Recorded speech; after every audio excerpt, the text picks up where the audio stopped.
चल रहे हैं। पिछले दिनों में हनुमानगढ़ था, गंगानगर कल था, आज मेरा कार्यक्रम बीकानेर का है, कल चूरू का है। हम कांग्रेस पार्टी को मजबूत करने के लिए लगातार नए दौरे कर रहे हैं। हमें आने वाले समय के अंदर, क्योंकि राहुल जी ने एक कार्यक्रम चला रखा है जय भीम जय संविधान और जय बापू, उसको लेकर लगातार कांग्रेस पार्टी फील्ड के अंदर है। देश स्तर के ऊपर भी कार्यक्रम हो रहे हैं। आने वाले समय में इस तरह के कार्यक्रम हमारे प्रदेश स्तर पे होंगे, फिर डिस्ट्रिक्ट स्तर पे होंगे, विधानसभा लेवल पे होंगे, ब्लॉक लेवल पे होंगे। उस कार्यक्रम के लेकर आज हमारा ये कार्यक्रम था। हम आप जानते हैं आने वाले समय में, क्योंकि पंचायत के चुनाव भी हैं राजस्थान के अंदर, उसको लेकर हमारे संगठन को मजबूत कर रहे हैं। ऐसे लोगों को पहचान कर रहे हैं जो पार्टी की तरफ से चुनाव लड़ेंगे, जो ताकत से पार्टी के लिए काम करेंगे। ऐसे लोगों को ढूंढने का काम हम लोग कर रहे हैं। पार्टी कांग्रेस पार्टी बड़ी मजबूती के साथ विधानसभा का चुनाव भी लड़ी थी हम लोगों ने, क्योंकि आप जानते हैं राजस्थान में एक परिस्थिति बनी हुई है कि हर बार बदलाव आता है। एक बार बीजेपी आती है, एक बार कांग्रेस आती है,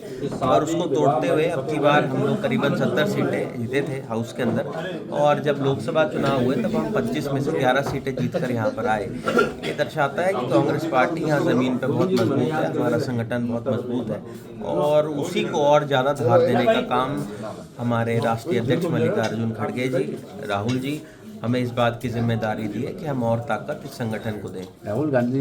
राहुल जी ने जो स्टेटमेंट दी है वो सब जानते हैं कि भाई कुछ ऐसे लोग हैं जो बीजेपी के लिए काम कर रहे हैं। उसको पहचान करने के लिए भी हम लोग आने वाले समय में हमारा कार्य करेंगे। हम जितनी भी हमारी रिपोर्ट है वो हमारी पार्टी हाईकमांड को देंगे, और मुझे लगता है ये बड़ा दुर्भाग्यपूर्ण भी है अगर इस तरह से अगर लोग कार्य करते हैं। तो मुझे लगता है किसी भी पार्टी के अंदर आप हैं, आपको उसमें निष्ठा से पूरी तरह से काम करना चाहिए। पिछले दिनों कुछ ऐसे बयानात आए थे, गवर्नमेंट के लिए माफ़ी मांगी, और उन्होंने जो कहा था वो मुझे लगता है कि नहीं उनको कहना चाहिए था, और उसके लिए पार्टी कमांड हाई कमांड ने कहा भी था कि उनका अपना पर्सनल स्टेटमेंट था।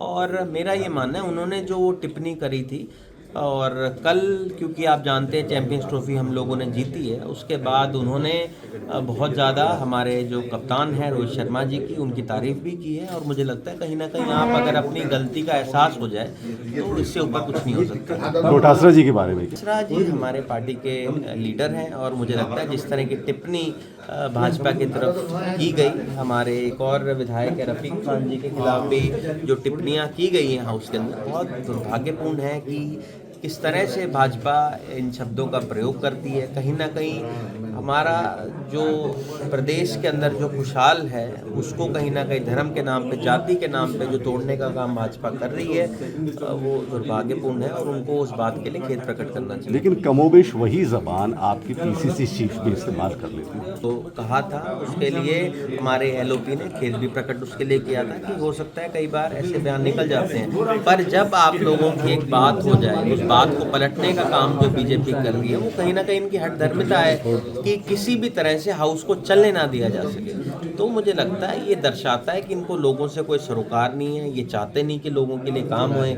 आज इतनी सारी समस्याएं आपके राजस्थान के अंदर है, चाहे मूंगफली की फसल की समस्या हो। अभी मैं कल गंगानगर गया था, वहाँ 1 रुपया वहाँ के लिए दिया नहीं गया बजट के अंदर। यहाँ की तो मुझे अभी तक जानकारी नहीं है। तो मुझे लगता है कहीं ना कहीं धरातल पे काम करना चाहिए, युवाओं को रोजगार देने का काम करना चाहिए। भ्रष्टाचार जो धड़ल्ले से हो रहा है उस पर नियंत्रण करने का काम बीजेपी करे तो बहुत बेहतर रहेगा। ये तमाम इश्यूज अगर देखा होगा पिछले दिनों में जो हमारा सत्र चल रहा है, बड़ी जोर पुरजार तरीके से हमारे जो टीकाराम जूली जी हैं, हमारे अध्यक्ष गोविंद सिंह डोटासरा जी हैं, अशोक गहलोत जी, सचिन पायलट जी, पूरा मुकाबला भाजपा का हाउस के अंदर भी कर रहे हैं। हाउस के बाहर हमारी पार्टी लगातार प्रदर्शन कर रही है, खड़गे जी के नेतृत्व में, राहुल जी के नेतृत्व में, और यहाँ भी आने वाले समय में हम लोग ज़मीन के ऊपर और मेहनत करने का काम करेंगे।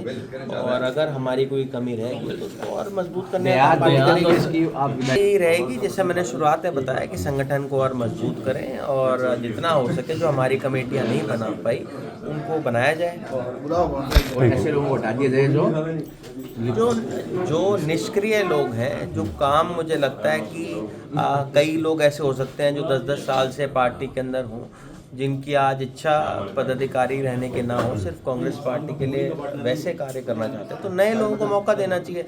और मुझे लगता है चेंज है, चेंज हर जगह होता है। आज मैं प्रभारी हूँ, मैं हमेशा यहाँ प्रभारी नहीं रहूँगा, इस पद के ऊपर नहीं रहूँगा, मुझे पार्टी कोई और जिम्मेदारी दी, तो बदलाव तो मुझे लगता है नियम है सृष्टि का।